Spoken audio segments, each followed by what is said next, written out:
News చూస్తున్నాం. విశాఖపట్నంలో వైసీపీకి షాక్ తగిలింది. ఆ పార్టీ నేత మాజీ మంత్రి దాడి వీరభద్రరావు పార్టీకి రాజీనామా చేశారు. ఆయన జనసేన టీడీపీ వైపు చూస్తున్నట్లు సమాచారం. మంత్రి గుడివాడ అమర్నాథ్తో ఉన్న వైరుధ్యాలు, వైసీపీ అధిష్టానం పట్టించుకోకపోవడం లాంటి కారణాలతో దాడి వీరభద్రరావు వైసీపీకి రాజీనామా చేసినట్లు తెలుస్తోంది.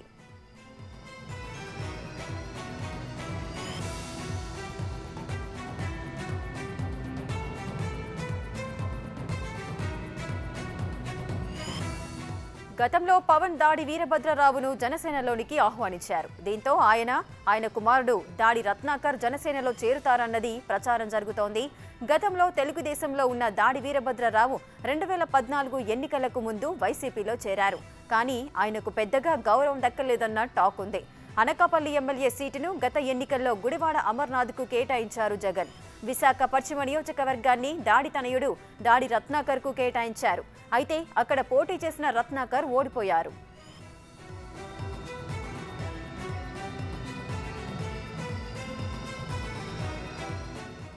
గతంలో కూడా ఓసారి పవన్ కళ్యాణ్ దాడి వీరభద్రరావును నేరుగా కలిశారు. మర్యాదపూర్వకంగా భేటీ అయ్యి సూచనలు, సలహాలు తీసుకున్నారు. అప్పటి నుంచే ఆయన జనసేనలో చేరుతారని ప్రచారం సాగుతోంది. ఇప్పుడు దీనిపై ఓ క్లారిటీ రానుంది.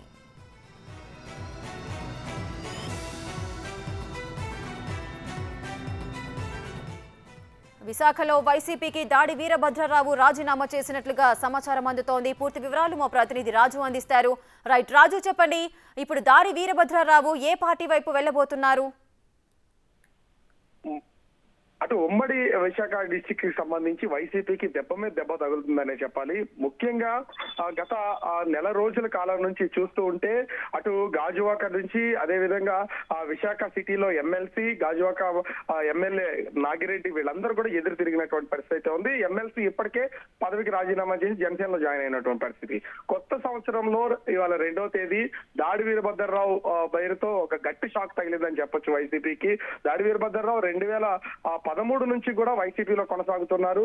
అప్పుడు ఆ పార్టీకి సంబంధించి ఆ టీడీపీలో ఉన్న తనకి సరైన గౌరవం లేదని ఎమ్మెల్సీగా ఉన్నా కూడా పదవికి రాజీనామా చేసి చంద్రబాబు మీద తీవ్ర స్థాయిలో మండిపడినటువంటి పరిస్థితి ఉంది. అప్పుడు కూడా జగన్మోహన్ రెడ్డిని నేను జైల్లో చూసినటువంటి జగన్ వేరు, అదే విధంగా ప్రజల్లో తిరుగుతున్నటువంటి జగన్ వేరు, ఇద్దరికి చాలా తేడా ఉంది కాబట్టి నేను వైసీపీలో జాయిన్ అవుతున్నానని దాడి వీరభద్రరావు అప్పుడు ప్రకటన చేసి వైసీపీలోకి వచ్చినటువంటి పరిస్థితి ఉంది.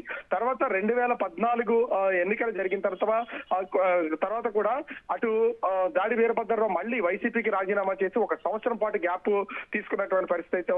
పార్టీలో సరైన మర్యాద లేదు, అదేవిధంగా ఇంపార్టెన్స్ ఇవ్వట్లేదనే ఉద్దేశంతో పార్టీకి రాజీనామా చేసి ఒక 1 year గ్యాప్ తీసుకుని టీడీపీలో జాయిన్ అవడానికి ప్రయత్నం అయితే చేశారు. కానీ టీడీపీ అప్పట్లో చేర్చుకోకపోవడంతో తిరిగి మళ్ళీ వైసీపీలో జాయిన్ అయ్యి ఈ 2019 ఎన్నికలకి అయితే వెళ్ళారు. కానీ అనకాపల్లి సీట్ ఆశించినటువంటి దాడి వీరభద్రరావు గాని అతని కుమారుడు రత్నాకర్ గాని సీటు రాకుండా అక్కడ ప్రస్తుత మంత్రిగా ఉన్నటువంటి గుడివాడ అమర్నాథ్ కి సీటు కేటాయించడం, దాడి రత్నాకర్ కి పశ్చిమ నియోజకవర్గంలో టీడీపీ అప్పుడు ఎమ్మెల్యే అభ్యర్థిగా ఉన్నటువంటి గణబాబు మీద పోటీకి అయితే నిలిపారు. కానీ అప్పుడు దాడి రత్నాకర్ ఓటమి పాలైతే చెందినటువంటి పరిస్థితి ఉంది. అప్పటి నుంచి ఇప్పటి వరకు పార్టీలో ఏ విధమైనటువంటి గౌరవం లేదు, మర్యాద లేదు, అదేవిధంగా ఇంపార్టెన్స్ ఇవ్వట్లేదని మనసులో పెట్టుకున్నటువంటి దాడి వీరభద్రరావు తరచూ అటు పార్టీకి సంబంధించినట్టు కార్యకలాపాలకి దూరంగా ఉంటున్నటువంటి పరిస్థితి ఉంది.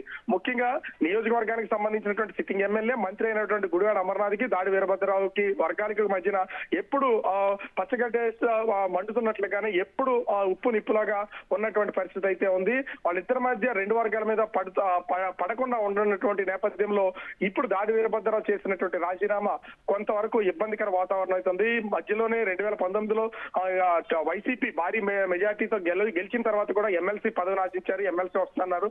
అదేవిధంగా గవర్ కార్పొరేషన్ చైర్పర్సన్ గా ఈయనకి సంప్రదించకుండా వైసీపీ అధిష్టానం తమకు ఇష్టమైన వాళ్ళకి ఇచ్చిందనే ఉద్దేశంతో కూడా మనసులో పెట్టుకున్నటువంటి దాడి వీరభద్రరావు ఇప్పుడు పార్టీకి అయితే రాజీనామా చేసినటువంటి పరిస్థితి కనిపిస్తుంది. అయితే ఇప్పటికే పవన్ కళ్యాణ్ తో టచ్ లోను, అదే విధంగా జనసేనకు సంబంధించినటువంటి నాయకులతోనూ టచ్ లో ఉన్నటువంటి దాడి వీరభద్రరావు, దాడి రత్నాకర్ అటు జనసేన పార్టీకి వెళ్లే అవకాశం ఉందనే సూచనలు అయితే కనిపిస్తున్నాయి. ఆ దిశగానే వీళ్ళు ప్రస్తుతం పావులు కదుపున్నట్టుగా తెలుస్తుంది. ఎందుకంటే వైసీపీ నుంచి అటు అనకాపల్లి నియోజకవర్గంలో నుంచి సీట్ వచ్చే అవకాశం అయితే లేదు. ఇప్పటికే అక్కడ సిట్టింగ్ ఎమ్మెల్యేగా ప్రస్తుతం మినిస్టర్ ఉన్నారు. ఆయన మార్పు జరిగినా వేరే వాళ్ళకి ఆల్రెడీ సీట్ అలర్ట్ అయ్యింది. ఇప్పటి వరకు రత్నాకర్ కి సీట్ ఇస్తారని భావించినట్టు దాడి వీరభద్రరావు ఆ ఛాన్స్ లేకపోతే లేకపోవడం, ఈ నియోజకవర్గాల క్యాండిడేట్స్ మార్పులు చేస్తున్నటువంటి నేపథ్యంలో తమకు గాని తమ కొడుకు గాని ఇద్దరు ఎవరికి సీట్ రాదని గమనించి ఇప్పుడు పార్టీ మార్పు అయితే ఉంది.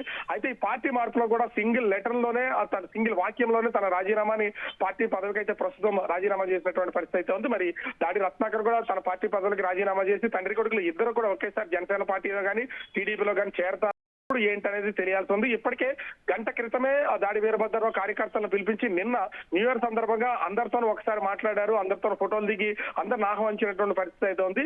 ఈ రోజు ముఖ్యమైనటువంటి నాయకులందరినీ కూడా పిలిపించి వాళ్ళతో సమావేశం అయినట్టు వెంటనే దాడి వీరభద్రరావు తన వైసీపీ పార్టీ సభ్యత్వానికి రాజీనామా చేసి లేఖనైతే పంపించినటువంటి పరిస్థితి అయితే ఉంది. మరి దాడి వీరభద్రరావు రాజకీయ భవిష్యత్తు ఇప్పుడు ఎటువైపు ఆయన టర్న్ తీసుకుంటారో చూడాలి. ఎందుకంటే ఇప్పటికే ఎమ్మెల్సీగా పనిచేసినటువంటి దాడి వీరభద్రరావు తన కొడుకు రాజకీయ భవిష్యత్తు కోసం అయితే చూస్తున్నారు. వైసీపీలో ఏ విధమైనటువంటి పార్టీలో ఇంపార్టెన్స్ లేకపోవడం, కేవలం పార్టీకి సంబంధించినటువంటి డిప్యూటీ సెక్రటరీ పదవి ఒకటికి పక్కన కూర్చోబెట్టారనేది ఒకటి తెలుస్తుంది. అదేవిధంగా ఈ గుడివాడ అమర్నాథ్ కూడా ఏ కార్యక్రమానికి పిలవకపోవడం, ఒకవేళ వెళ్ళినా గౌరవించకపోవడం నేపథ్యంలో ఉత్తరాంధ్ర ఉత్తరాంధ్ర జిల్లాలకు సంబంధించి ఇన్ఛార్జ్ గా ఉన్నటువంటి వైవి సుబ్బారెడ్డి వచ్చినప్పుడు మాత్రమే మర్యాద పూర్వకంగా వెళ్లి దాడి వీరభద్రరావు కలిసి వెంటనే ఆ సమావేశాల నుంచి వెళ్ళిపోతున్నటువంటి పరిస్థితి అయితే ఇప్పటి వరకు కనిపించింది. సో ఈ సడన్ గా ఈ నిర్ణయం తీసుకోవడంతో అటు కార్యకర్తల్లో ఈ దాడి వీరభద్రరావు అనుచరుల్లో కూడా ఒక విధమైన సందిగ్ధం ఉంది. కానీ మరి ఏ పార్టీలో చేరతారా, అటు టీడీపీకి వెళ్తారా లేదా జనసేనలోకి వెళ్తారా లేదా రెండు పార్టీలు కలిసి చేస్తున్నటువంటి నేపథ్యంలో సీట్ ఆశించి రానున్న ఎన్నికల్లో పోటీకి కొడుకు నిలబెడతారా, తానే వెళ్తారా అనేది మాత్రం వేచి చూడాలి. కానీ ఇది మాత్రం వైసీపీకి ఒక విధమైనటువంటి దెబ్బగానే చెప్పుకోవచ్చు. ఎందుకంటే పార్టీలో గెలుపు ఓటములు సహజంగానే కనిపిస్తుంది. కానీ గౌరవ కమ్యూనిటీకి సంబంధించి ఒక బలమైన నాయకుడిగా ఉన్నటువంటి దాడి వీరభద్రరావు తన కొడుకు రత్నాకర్ కూడా పార్టీ పదవులకు రాజీనామా అంటే దాడి వీరభద్రరావు రాజీనామా చేస్తున్నటువంటి నేపథ్యంలో ఆ ఓటింగ్ మీద ప్రభావం పడే అవకాశం అయితే ఉంటుంది. ఇప్పటికే వంశీకృష్ణ శ్రీనివాస్ యాదవ్ రానున్న రోజుల్లో మీరు చూస్తూ ఉండండి, సంక్రాంతి నాటికి చాలా మంది వైసీపీకి రాజీనామా చేస్తారు, మాతో పాటు కలిసి వచ్చిన వాళ్ళందరూ కూడా బయటికి వెళ్తారని చెప్పినటువంటి నేపథ్యంలో ఇప్పుడు దాడి వీరభద్రరావు రాజీనామా అనేది ఒక చర్చనీయాంశంగా కనిపిస్తోంది. Rekha. Right, thank you Raju, thanks for the details.